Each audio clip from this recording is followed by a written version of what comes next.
All, let's give the Lord the best clap offering that we could give to Jesus Christ today. Isa po sa mga ayaw na ayaw ko yung merong disruption. Dahil tulad ng marami, ang gusto ko yung may stability. In fact, I'm the kind of person that wants things to go exactly as I wanted them to be, as I planned them to be. Hindi ko alam kung merong naririto na katulad ko, na may ganun din yung attitude mo. Yung pag may ginusto ka, may plinano ka, may pinaghandaan ka, gusto mo mangyari yon. And if possible, exactly the way you wanted and you planned them to be. However, as we go through life, what is the reality? Hindi naman laging ganon. Hindi laging nasusunod yung gusto natin. Hindi laging nangyayari yung mga gusto natin mangyari. Hindi natutupad ang lahat ng ating mga binalak. May mga umiiksena, may mga unexpected things that happen, nagkakaroon minsan ng disruption. May mga tao pag nagkakaroon ng disruption, natataranta na. May mga tao pag nagkakaroon ng disruption, nagpapanik na. Iba nagkakaroon talaga ng matinding anxiety. May kanya-kanya tayong paraan kung paano natin hinaharap yung mga nagiging disruptions sa ating buhay. Yun nga lang, kailangan matutunan talaga natin na part yan ng life. And we must learn to deal with disruption. At ito po ang focus ng ating mensahe para po sa araw na ito. Na akmang-akma, lalo na even as this message is being preached, ang ating lugar, ang Middle East, nandoon pa rin sa tinatawag na regional conflict or even some people would like to call a war. At marami sa atin hindi sanay na ganito ang sitwasyon ng ating region. At yung nangyayari dito sa atin sa Middle East, hindi na lamang umaapekto sa atin, kundi pati sa buong mundo na. Pati sa buong mundo na. And so I believe it is important that today we discuss this. As Christians, how do we deal with these disruptions? Napagpalain po tayo ng Panginoon sa mensaheng pinamagatan po nating dealing with disruption. Minsan pa po tayo yumuko, pumikit, manalangin sa Panginoon. Let us commit to the Lord the study of His Word. Aming Diyos at aming Ama, muli po kami lumalapit sa inyo sa oras na ito, sa araw na ito. At inihiling po namin sa inyo, Panginoon, na i-ready niyo po ang aming puso't isipan, ng aming buong pagkatao, buong pangangatawan sa pakikinig ng iyong mga salita. Sinusurrender po namin sa inyo lahat ng aming mga iniisip, mga iniintindi, dinadala mga problema sa buhay. At pinipili po namin sa oras na sambahin na kami ay makinig sa iyong mga salita. Gamitin niyo, Panginoon, yung lingkod bilang inyong instrument and channel of blessing. At nawa, ang lahat ng lalabas sa aking mga labi, yung mga galing lamang sa inyo, na magbibigay ng pagpapala sa buhay ng bawat isa. We rebuke the works of Satan in Jesus' name, and we declare him powerless. Hindi siya magtatagumpay sa buhay ng iyong mga anak. But we praise your name, Lord Jesus. Itinataas po namin yung pong dakil. Pinapupurihan ka namin at pinapasalamatan at maging sa oras na ito, lahat itinadakila as we pray. All of these things we pray in the name of the Father, the Son, and the Holy Spirit. In Jesus' mighty name, this is our prayer. And all God's people say, Amen. Amen. Dealing with disruption. Acts chapter 16 says, Paul came to Derbe and then to Lystra, where a disciple named Timothy lived, whose mother was Jewish and a believer, but whose father was a Greek. The believers at Lystra and Iconium spoke well of him. Paul wanted to take him along on the journey, so he circumcised him because of the Jews who lived in that area, for they all knew that his father was a Greek. As they traveled from town, delivered the decisions reached by the apostles and elders in Jerusalem for the people to obey. So the churches were strengthened in the faith and grew daily in numbers. Babasahin po natin yung kwento ni Paul dito sa Acts chapter 16.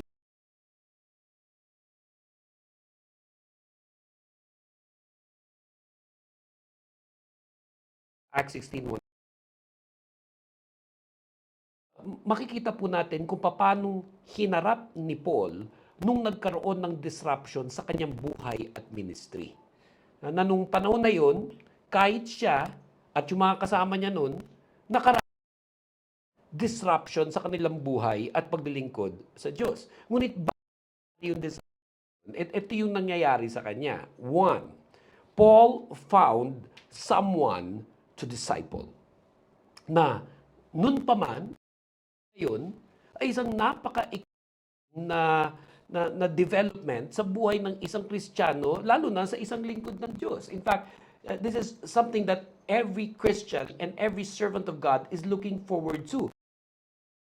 Madi-disciple. And in this particular case, is a person by the name of Timothy. Na to kasi yung nanay daw nun ay Jewish, tapos yung tatay naman ay Greek. In fact, kinailangan pang i-circumcise ni Paul si Timothy nang sa gayon maging katanggap-tanggap siya to the Jewish believers who would later would be encountered by Paul and Timothy in their journey. Excited kasi si Paul na maraming pinagagawa ang Lord sa kanya. Tapos ngayon pa, nakatagpo pa siya ng makakasama sa ministry. Now, let me tell you this. This is one of the things that are so important. Yung makatagpo ka ng makakasama. Lalong-lalo na sa paglilingkod sa Diyos. Kaya bukod sa nakatagpo si Paul ng madi-disciple in Timothy, nakatagpo pa siya ng makakasama sa ministry. And then eventually, as we read Acts 16 verse 1 to 5, makita natin na kasama na niya si Timothy, they traveled from town to town. Kung saan-saan sila mga napadpad. At sa bawat mga napuntahan nila, they were able to do what? They were able to strengthen the churches. The churches were strengthened in the faith as Paul, together with his disciple Timothy, was going from town to town.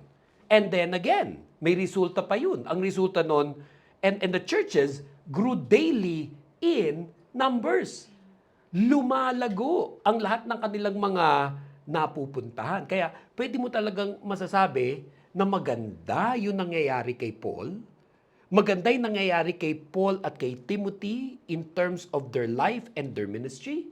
And I could only just imagine na ang iniisip lagi nila, tulad ng mga nababanggit natin din lagi, ay, the best is yet to come. Kadalasan nga, nasasabi natin yan pag katapusan ng taon, papunta to the new year. We thank the Lord for the previous year, but we're so excited for the coming year. And madalas sinasabi natin yun, naniniwala ako, pero the best is yet to come. Hindi man nabanggit dyan, but I could only just imagine, siguro ganun din yung attitude ni Paul nung mga panahon na yun. Ang ganda na nung nangyayari, at pwedeng nananampalataya at nananalig siya na mas gaganda pa ang mga susunod pang mga mangyayari. In fact, they wanted to go to this place and go to this place in order to continue the wonderful things that were happening in their lives. Kaso nga lang, as we continue reading in Acts 16 verse 6, sabi doon, Paul and his companions traveled throughout the region of Phrygia and Galatia, having been kept by the Holy Spirit from preaching the word in the province of Asia. So mula ang gaganda ng mga nagaganap, they were able to travel from town to town, the churches were strengthened in the faith, and the church grew daily in numbers. Bigla ngayon yung next na pupuntahan nila, pinigilan sila ng banal na spirito para makapagpatuloy. Now, hindi natin alam exactly kung paano sila pinigilan. Basta ang alam natin, hindi natuloy yung binabalak nila. Hindi natuloy yung binabalak ni Paul. And I could only just imagine how Paul felt at that time.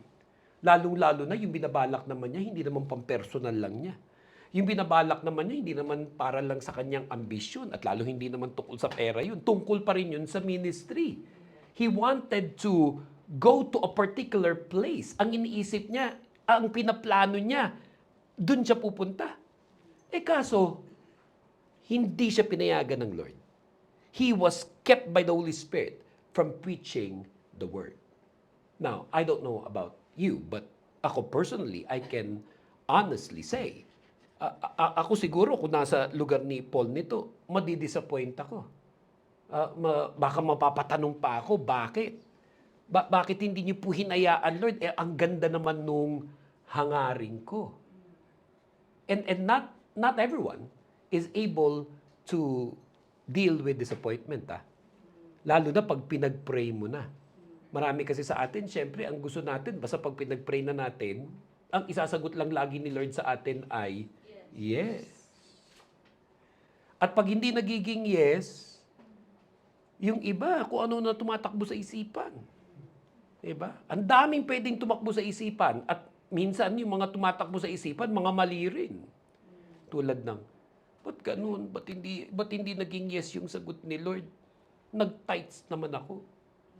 So ibang iniisip, dahil nag-tights siya, dapat ang kasunod doon, yes agad, yung sasabihin ni Lord. Kumbaga, naglagay naman ako sa iyo, Lord. Yung iba, naglilingkod naman ako sa ministry. Siya nga, ministry yung ginagawa niya eh. Ministry yung ginagawa niya eh. Pero, bakit hindi pa rin siya hinayaan ni Lord? Ay ba, pwede sabihin, ako na may nagmi-ministry, pero bakit hindi? Ako na may nag-church, ako na may nagsisimba. Maraming mga Christians sometimes, they have this wrong thinking concerning what they're doing for God, their service for God, and how should God respond to their prayers. Na ang iniisip lagi ng marami, dahil ako'y gumagawa ng ganito para sa Diyos, dahil ginagawa ko ito para sa Diyos, therefore God is obligated to always say yes to us. But it doesn't work that way. Hindi yun yung tamang pag-iisip. In fact, ano dapat ang tamang pag-iisip? Kung ano rin yung pag-iisip ni Jesus Christ. Remember Jesus? Ano sinabi ni Jesus? But not my will, but yours be done. Yes, meron tayong mga gusto, pinagpipray natin. Yes, meron tayong mga ninanais, pinagpipray natin. Pero dapat katulad din ang attitude natin nung attitude ni Jesus Christ. But not my will, but yours be done. And this disappointment would not happen to Paul once. It would happen to him twice. Again, let's continue reading in Acts 16 verse 7 where it says, when they came to the border of Mysia, they tried to enter Bithynia, but the Spirit of Jesus would not allow them to. So, may isa silang inattempt na puntahan, pero pinigilan sila. Hindi sila nakarating doon sa gusto.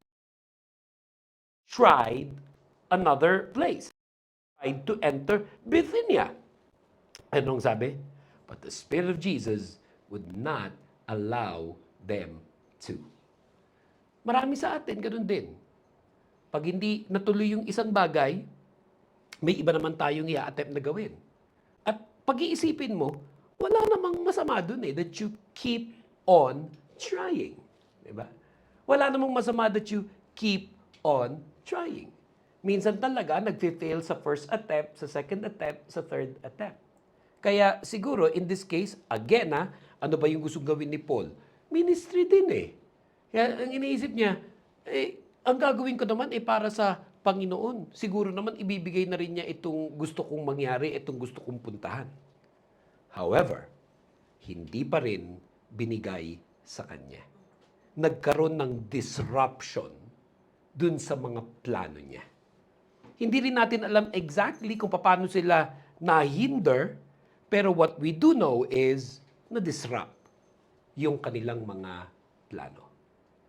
Tulad nung nangyari, yung gera dito sa Middle East.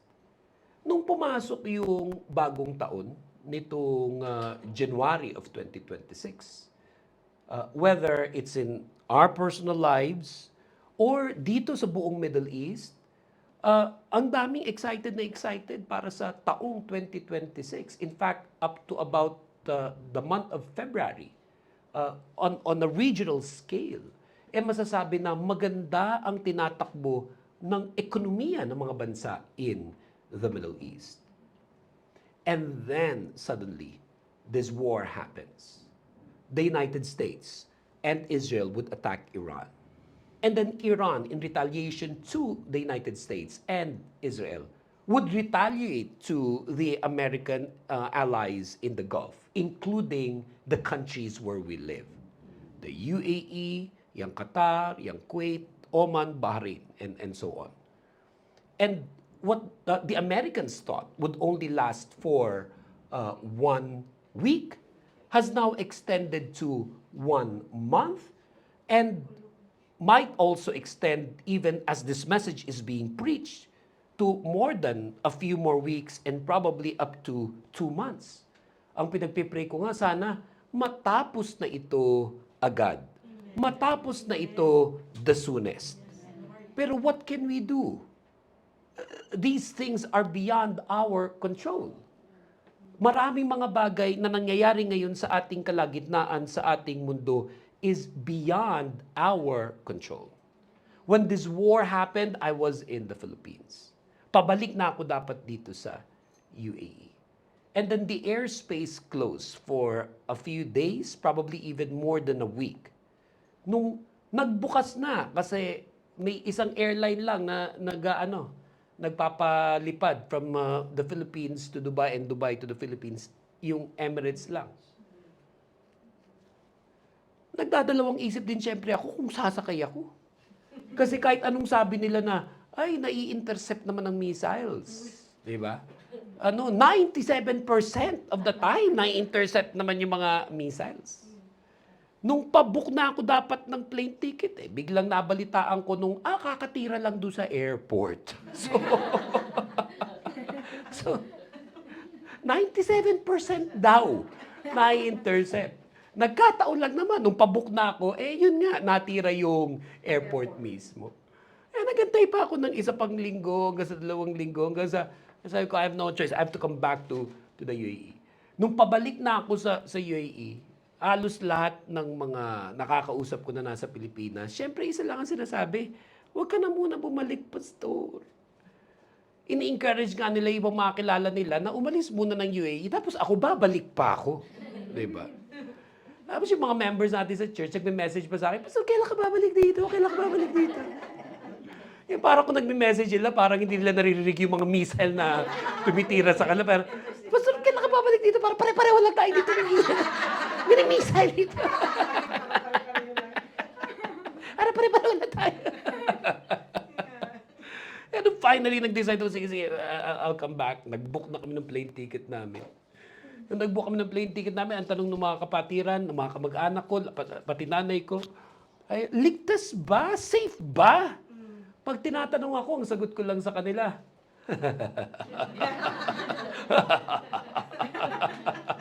Yun lang. At nung kami sumakay na, at bumiyahe, ewan ko ba, first time kong naranasan yan sa aking paglipad mula Manila, papunta ng Dubai. First time ko naranasan yan na ganito kainit dito.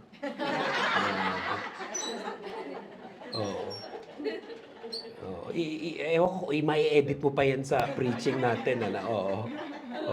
Grabe. Nagbabayad ba ng kuryente itong... Ano ba itong venue natin? Athena pala. Pagsabihan nyo ngayon may-ari niya na...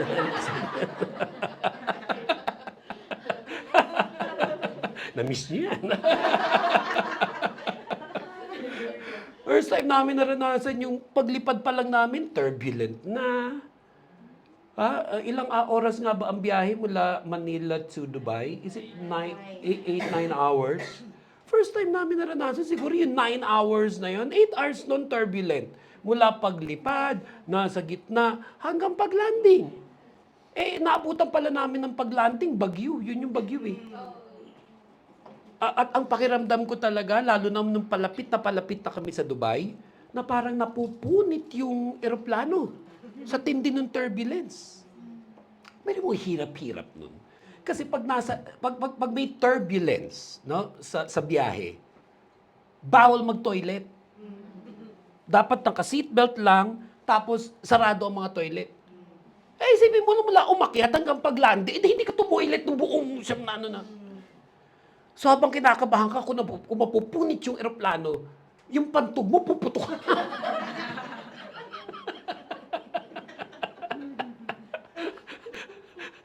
hindi mo alam kung sa taranta mo, mamaya maiihi ka na sa silya mo. And then, syempre, tumatakbo na sa isipan namin, di ba? Ayan, palapit na kami sa Dubai. Naku po, may mga missile kaya. Kaya nung kami lumanding, alaga naman 2 bagay yung ginawa namin nung kasama ko. Una, nagpasalamat sa Lord na nakalanding kami safely at nag-toilet. Kasi nga, buong biyahe, hindi ka naka-toilet. Tapos ang matindi nun, di tayo ako agad, tinanggal ko yung seatbelt, diretso ako agad sa toilet. Ako na yung susunod eh. Ito yung toilet. Ako na eh. Tapos bigla may sumunod sa akin sa likod ng mga senior citizen. Nahabag naman ako. Parang nahiya naman ako sa sarili ko bilang pastor. Kung ako nga hirap na hirap, paano pa kaya ito? Kaya hindi rin siya makapaniwala nung sinabi kong, kayo na po.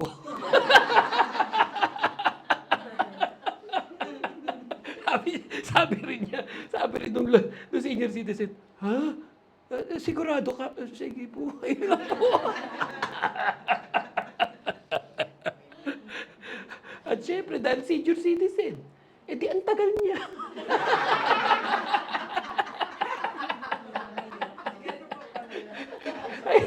Ay, naroon siya. Nagsisisi ako, ba't ko ba siya pinuha? Diba? Yan ang disruption. Paihi ka na, may humarang pa sa'yo. Diba? Pero, it could be very disappointing when your plans get disrupted. It can be very disappointing. Lalong-lalo na kung hindi lang na-disrupt, kundi naaapektuhan ka pa syempre. Naaapektuhan ka financially. Itong nangyayaring ito, napakarami ang naaapektuhan financially. Yung pagtaas na lang ng presyo ng langis, grabe. Grabe.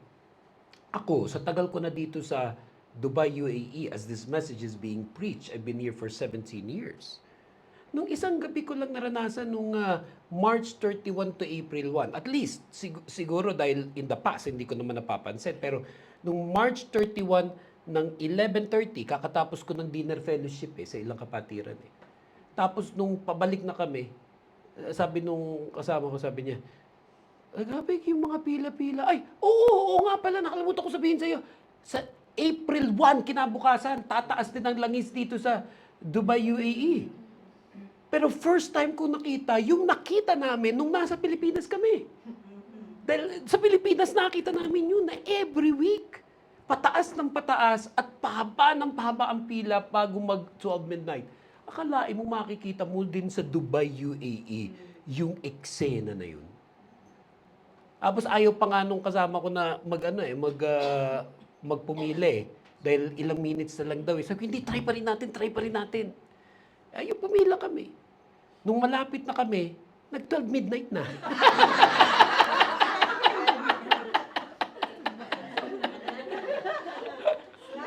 Tapos, sabi ko sa kanya, mali mo naman, i-consider pa rin tayo. Mali mo naman. Alam mo ano ginawa? Ang kasama ko, bumaba siya habang nakapila. Tinanong talaga niya yung gasoline boy. Sabi niya, ano ba, mababa pa rin ba? Hindi po, tumaas na. Umaasa ka talaga kami. Napagbibigyan kami kasi nasa pila na kami. Hindi. Pagpasok ng April 1, taas. At yung pagtaas ng langis, grabing epekto nito, lalo na sa mga bansang katulad ng bansa natin ng Pilipinas. Dahil 98% of our oil and gas comes from the Middle East. Apektado hindi lang yung mga commuters, apektado pati yung mga transport companies, yung mga jeep, yung mga bus, apektado ang mga eroplano, apektado ang mga malalakit, maliliit na mga negosyo. Pag tumagal pa talaga yan, napakaraming negosyo ang magsasara. Napakaraming mga tao ang matatanggal sa mga trabaho nila. So hindi lang siya basta disruption, It really is affecting people's lives. So again, bilang mga Christians, what do we do? How do we deal with disruption? And we can learn from Paul kung paano nila hinarap yung disruption nung panahon nila. At ito yun. Ito yung napaka-importanting lesson yung sa Acts 16:8 kung saan sabi, so they passed by Mysia and went down to Troas. Tapos ano makikita nating nangyari doon? Ang sabi, they kept going. Yun yung ginawa nila. They kept going. Ano ibig sabihin nung you keep going? Magpatuloy ka sa pananampalataya mo sa Diyos. So kung nangyari kay Paul, meron siyang binalak na puntahan pero hindi sila inalaw ni Lord, hindi siya tumigil doon, nag-try pa rin siya pero hindi pa rin binigay sa kanya ng Lord John, pero what he didn't stop doing, yung nagpatuloy siya sa kanyang pananampalataya sa Diyos. Somehow he knew in his heart, meron mang ganitong disruptions, but my God is in full control of everything. My God has a purpose. My God has a plan. Hindi ko pa man alam ngayon yun, pero in His perfect time, i-reveal niya sa akin bakit ang lahat ng ito ay nangyayari. At kung meron sa atin na present today, and even those watching this as a video message, apektado ka ng mga disruptions. Whether ito yung mga nangyayari sa buong mundo dahil sa giyera na ito sa Middle East, o dahil sa mga iba pang mga bagay na nangyayari sa personal mong buhay, may mga disruptions. Hindi nangyayari yung mga gusto mong mangyari, but learn to keep going in your faith. At magtiwala ka sa Panginoon na hawak niya ang lahat. God is in full control of everything. At dahil ganun yung attitude at ganun yung mindset ni Paul, sabi sa Acts 16 verse 9 to 10, during the night, Paul had a vision of a man of Macedonia, standing and begging him, come over to Macedonia and help us. After Paul had seen the vision, we got ready at once to leave for Macedonia, concluding that God had called us to preach the gospel to them. Dahil nag-decide si Paul, o sige, hindi tayo pinayagan dito, hindi rin tayo pinayagan dyan. O sige, habang nandito tayo, kung saan nandun sila nun, yung Troas, they just kept going in their faith. At habang nagpapatuloy sila sa kanilang pananampalataya, nagbigay ng vision si Lord sa kanila.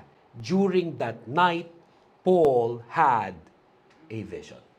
Dahil isa yan sa paraan kung paano nangungusap ang Diyos sa kanyang mga anak.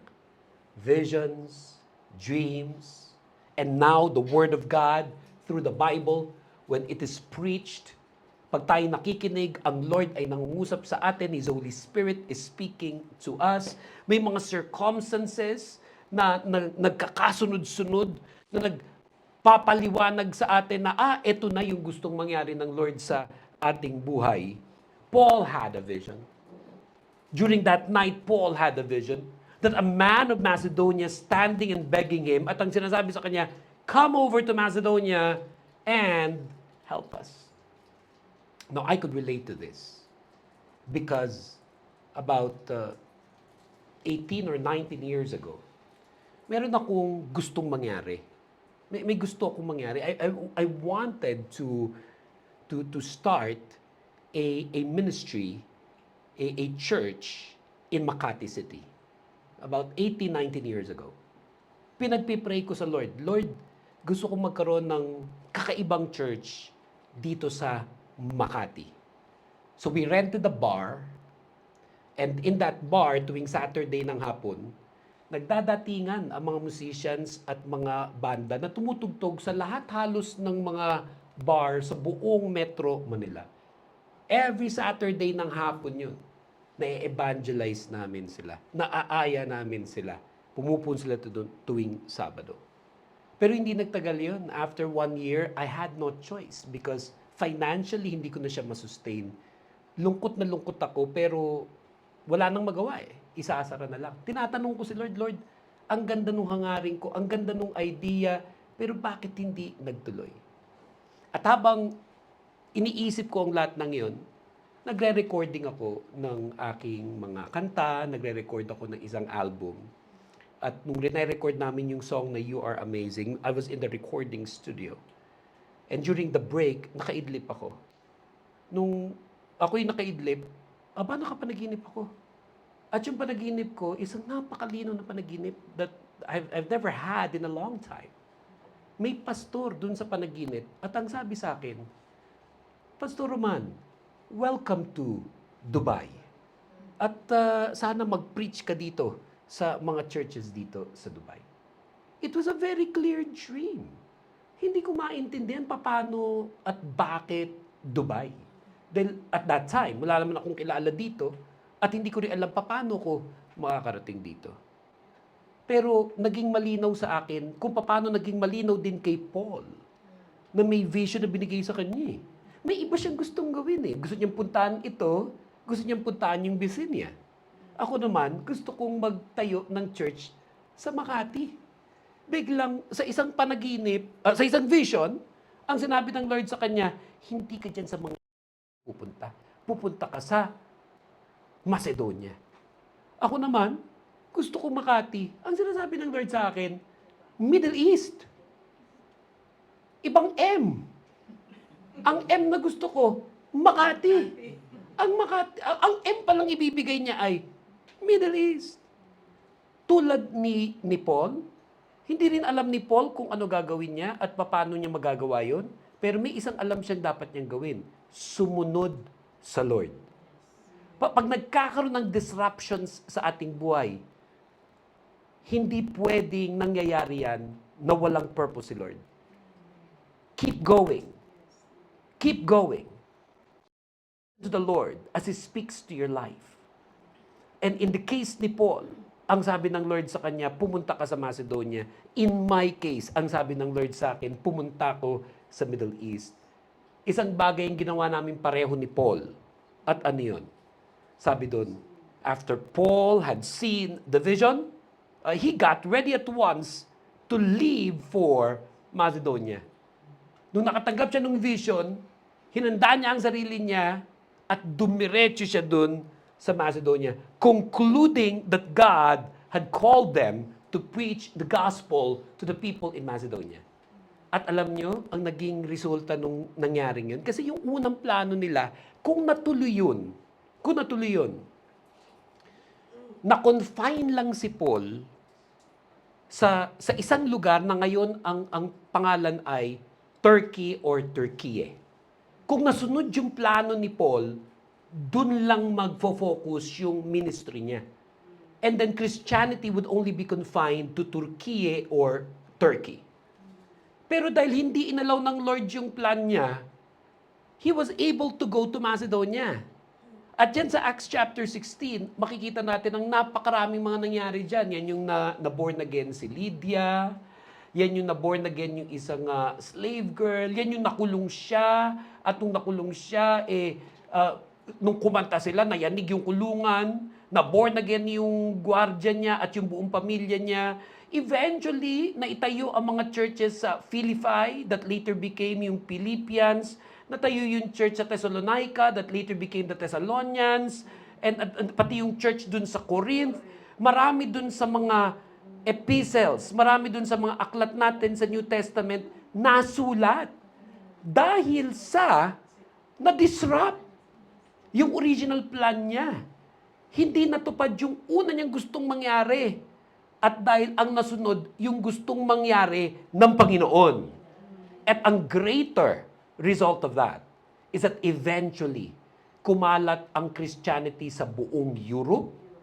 At nung kumalat yung Christianity sa buong Europe, kumalat yung Christianity all the way to America, that eventually led to the evangelization of the entire world. Malay ba ni Paul yun? Nung nadidisappoint na siya dahil hindi natupad yung una niyang plano. Malay ba ni Paul yun nung nadidisappoint siya nung hindi natupad yung pangalawa niyang attempt? But there is one thing that he knew, I should keep going. There was one thing he knew, dapat magpatuloy pa rin ako sa Panginoon. Ako marami akong mga naging attempts Marami akong mga naging plano, marami akong mga naging balak, may mga hindi natupad. Kasama na doon yung plano ko sa Makati. Pero sabi ng Lord sa akin, hindi Makati. Pumunta ka ng Middle East. And eventually, may mga ginamit ang Panginoon ng mga tao kung paano nakarating ako sa Dubai, then later to Qatar, and then later to Kuwait, to Oman, to Bahrain, to Saudi Arabia. Na I am standing here before you today and preaching this video message because once upon a time, na-disrupt yung plano ko. Na-disrupt yung gusto ko. Hindi inalaw ng Lord yung Makati. Ang binigay pala niya, ang bibigay pala niya ay Middle East. Actually, after 17 years, sinabi ko na nga sa Lord, Panginoon, thank you na sa Middle East. Lalong-lalo na nung nagsimula na yung gera, nandun ako sa Pilipinas, eto na siguro ang senyales at tapos na ako talaga dyan. Nung kasagsagan na nga ng gera, sabi ko talaga doon sa kasama ko, hanapan mo nga ng paraan pero huwag mo paalam sa kanila. Evacuate mo lahat ng gamit natin sa... Nakailang attempt na akong umalis. Abay, pinabalik pa ako ulit. Isa na nga magandang pagkakataon nito para wag na ako bumalik eh. Uy, maiintindihan nyo naman siguro kung hindi muna ako talaga bumalik dyan. At message sa message, kailan po kayo babalik sa Athena? Kailan po kayo babalik sa Alatar? Kanina lang, habang nagpipreach ako, ilang pasabog yung narinig natin kanina. Diba? Pero, pag ikaw nadidisrupt, pag hindi mo naiintindihan, paano na? Basta tatandaan mo lagi, anak ka ng Diyos. Magpatuloy ka sa iyong pananampalataya sa Panginoon. At tulad ni Paul, kinausap siya ni Lord at binigyan ng vision. At nung tinanggap niya yung pinagagawa ng Lord at sumunod siya, grabe yung naging bunga sa kanyang buhay at ministry. Nung ako ay na-disrupt, pero nangusap si Lord sa akin, sumunod ako sa Kanya at nagpatuloy sa aking pananampalataya. Nakita ko, sinurprise ako ng Lord. At ngayon sa mga nangyayari sa ating kalagitnaan, hindi pa rin natin alam ano ang talagang ending nito. Pero alam na natin na sa ending nito, nandun pa rin ang ating Diyos. Amen. And knowing all of these things, make this your prayer for today. Help me, Lord, to see your vision for my life. Knowing all of these things, make this your prayer for today. Help me, Lord, to see your vision for my life. Manalangin po tayo sa Panginoon. Aming Diyos at aming Ama, salamat po sa mensaheng napakinggan po namin sa araw na ito. Ang nagpapaalala po sa amin na pag nangyayari ang disruption, dapat kami magpatuloy sa aming pananampalataya sa Diyos. At naniniwala po kami, Panginoon, na hindi man namin naiintindihan ang lahat ng mga nangyayari at hindi rin po namin alam paano na ang aming kinabukasan. Pero pinaalala mo sa amin today, you are in full control of everything. And in your right timing, i-reveal niyo po sa amin ang mga dapat na po namin gawin sa aming buhay at paglilingkod sa Diyos. We surrender to you all of our thoughts, all of our worries, our fears and anxieties, and we choose today to keep on going and to trust in the Lord. As we pray all of this, in the name of the Father, the Son, and the Holy Spirit, in Jesus' name, and all God's people say, Amen. Palakpakan po natin ang Panginoon. Give the Lord the best clap offering that you could give to Jesus Christ.